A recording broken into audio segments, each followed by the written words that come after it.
Next, we have Anna Olink, Real Estate Business Development Director at GRESB, to take us through accelerating sustainability in Africa's real estate sector, ESG data measurement and benchmarking, and why investors should pay attention.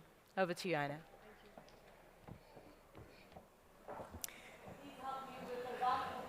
Anna. Thank you. Hello, everybody. My name is Anna Olink. I'm the Director for Business Development at GRESB. Thank you. First of all, I would like to thank organizers for inviting me here from Amsterdam. It's a great pleasure to be here with you in Johannesburg. So, my story, in a nutshell, I joined GRESB around a year ago. Before, I was an investment manager for 15 years, investing in listed and non-listed real estate funds at BNP Paribas Asset Management and at Kempen Capital Management. So both of those institutions are investor members of GRESB. So that's why I've known GRESB for much longer than just the last couple of months, because I was a heavy user of GRESB data while I was incorporating ESG inside of the investment process. So the reason why I'm mentioning it at all, because I would like to use my investor hat during this presentation from time to time. So GRESB is a mission-driven and industry-led organization that provides actionable ESG data to the investment industry. Investors use this data as engagement tools, as business intelligence, but also as for reporting requirements that they are subject to. So we collect the data in a self-reported survey that opens only once a year. On the 1st of April every year, we open the questionnaire, and our participants, who are real estate fund managers, developers, but also infrastructure asset owners, have 3 months to answer all the questions. On the 1st of July every year, we close the questionnaire, and then we step in. We collect the data, we validate the data, we score the results, and we provide our participants with peer benchmarks. The final benchmarks are released every year on the 1st of October, and that's the time when real estate companies, who are our participants, share the results further with investors. So there are 3 things really that set GRESB apart. First of all, we focus on the real assets industry. So we only look at companies from the real estate and infrastructure sector. Second of all, we continue to be investor-led industry by industry. GRESB was set up in 2009 by 3 pension funds, 2 in the Netherlands and 1 in the UK. Today, we've got 170 investor members, so the largest financial institutions globally, who use GRESB to make investment decisions every day. So what is more, it's our investors, together with our participants, that decide what questions we'll be asking about and what direction the service is going to take in the future. So a lot of real estate companies and infrastructure companies come to us and they wonder and they ask, what is that investors will be asking about on ESG? So that's GRESB, because they have come up with those questions. So we have created a de facto language via which the real assets industry communicates with investors on ESG. And the third point that sets us apart is that we are not yet another reporting standard. So we are all familiar with all the acronyms, GRI, PRI, SASB, ISSB, and all those. So many of them are our industry partners. We look at what they do, we carefully select what's relevant to real estate, we even engage with those standard providers to tailor some of their questions for our needs, and then we incorporate those questions inside of our questionnaire as well. So if you here in the room, if you are a PRI signatory or you have BREEAM, LEED certificates or other building certificates, that's great, because you have implicitly answered some of the GRESB questions already. What we do extra is that we also provide rating, so the final score of your ESG performance, and we also provide benchmarking. So we help benchmark you against similar companies in our in our universe. And if you haven't done anything on ESG, that's also great, because our questionnaire is publicly available on our website. The industry decided that the questionnaire is not only to catch somebody on doing the wrong thing on the 1st of April when the reporting season starts.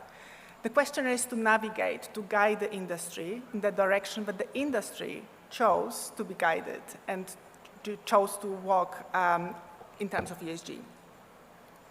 So I have included a couple of numbers on the slide, and all those numbers are from our 2021 reporting season. So the 2022 reporting season is going to officially close on the 1st of October, but I can already give you a couple of updated numbers. So our participant number again increased by around 20%, and we have participants from Africa as well. So a couple of names behind me, probably a couple of other companies here in the room. So we are in Africa, and every year we see the number of participants growing. This year, there were 141,000 assets reported to us, and the assets were located in 74 countries. So that's the basics, and now let's move on to the core of the presentations. So I like this quote of Winston Churchill because it's really true.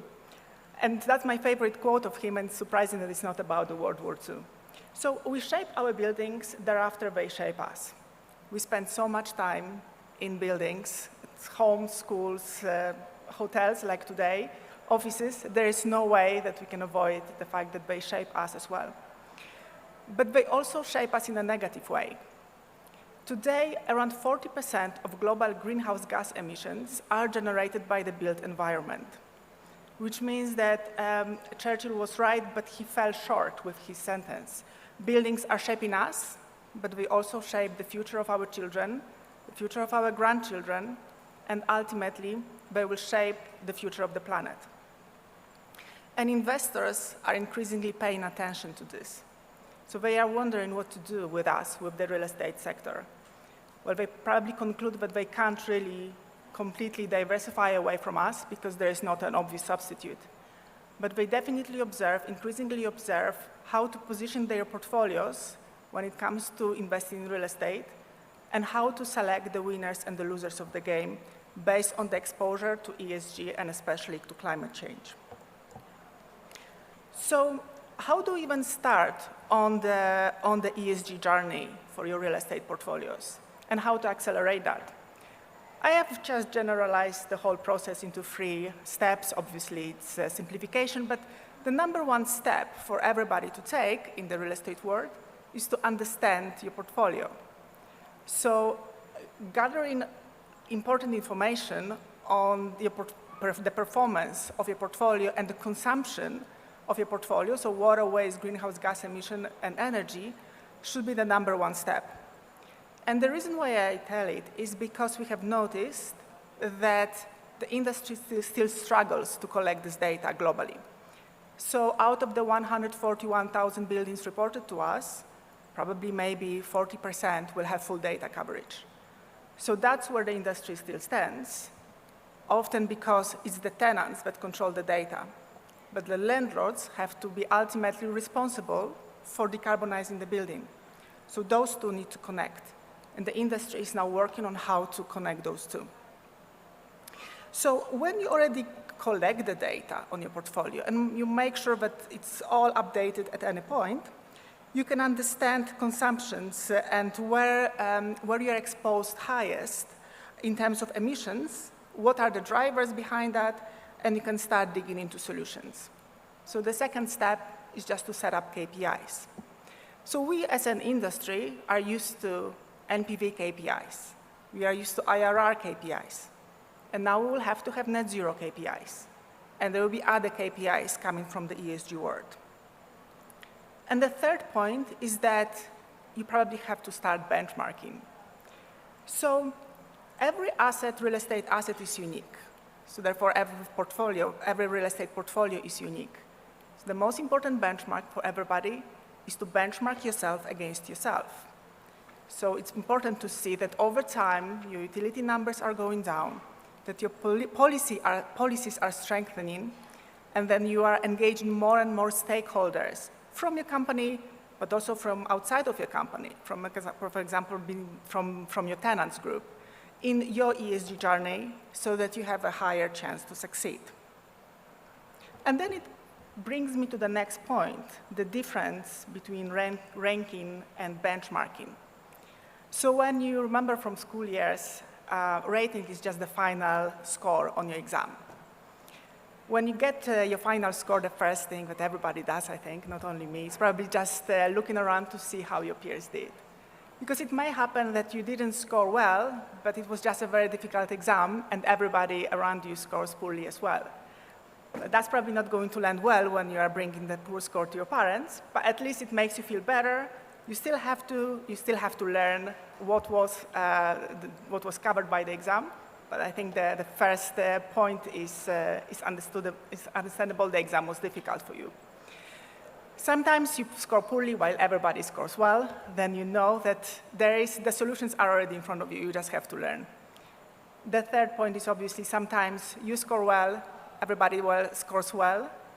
It was an easy exam, or we are all Einsteins. So GRESB is GRESB is the benchmarking, the rating and benchmarking tool. And the way it works is as follows. For every company that reports to us, in the end of the reporting process, we provide a benchmark report.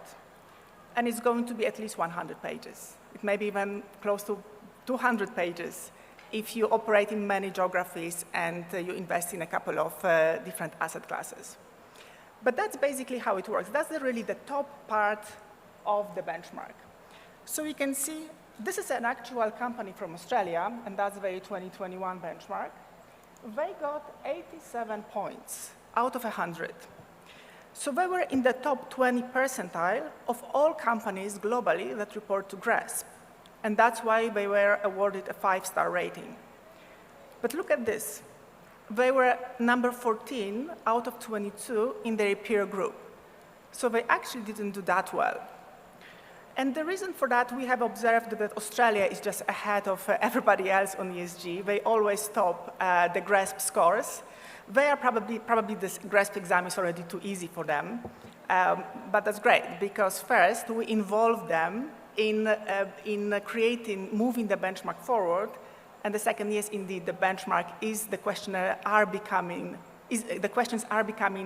more, there is depth added to those questions over time. So if you are an investor in this company, you probably are initially maybe happy with the 87 points, but you won't be happy to know that there are solutions in front of this company that the company is still not utilizing within their organization. So let's look at the second example. That's also an actual company. This company got 76 points out of 100. So they were an average GRESB score, really. But they were number 2 out of 8 in their peer group, so they were the top 25 percentile in their peer group. So you know very well that when it comes to standards, investors would like to see global standards. They would like to see everybody globally report according to the same standards, answering the same questions in the same way. Because investors often want to decide where to invest, if to invest in Sweden, in Thailand, in South Africa.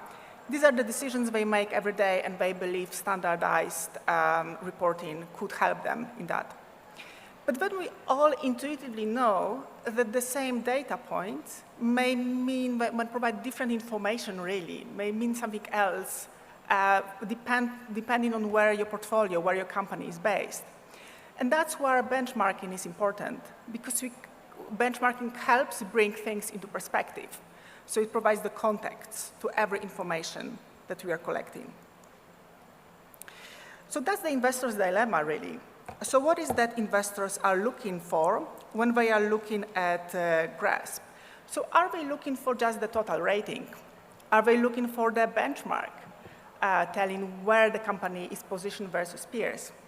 Or are they just using us also just to download the data so that they can make maybe their own benchmarks, or they use the data for their own reporting purposes? And the answer is all of that above, and it actually depends on the investor. So it is important to have a high total rating, because that's the first impression. And we know very well that the first impressions are everything. But then it's also important to put things in perspective and provide the context. And that's what benchmarking tools like GRESB are really useful in doing. So what GRESB is actually doing is that we are helping the industry measure its performance, reflect back on itself, and then provide the context about what everybody else is doing. So I have mentioned to you before that the most important benchmark is to benchmark yourself against yourself. And we see that this is working, really. So GRESB participants have higher scores, but tend to have improved scores year over year. Every year in October, they receive the benchmark, and they can see in the green where they are better than their peers on every ESG aspect that we're asking about. And in the red, they see where they are behind their peers on every ESG aspect that we were asking about.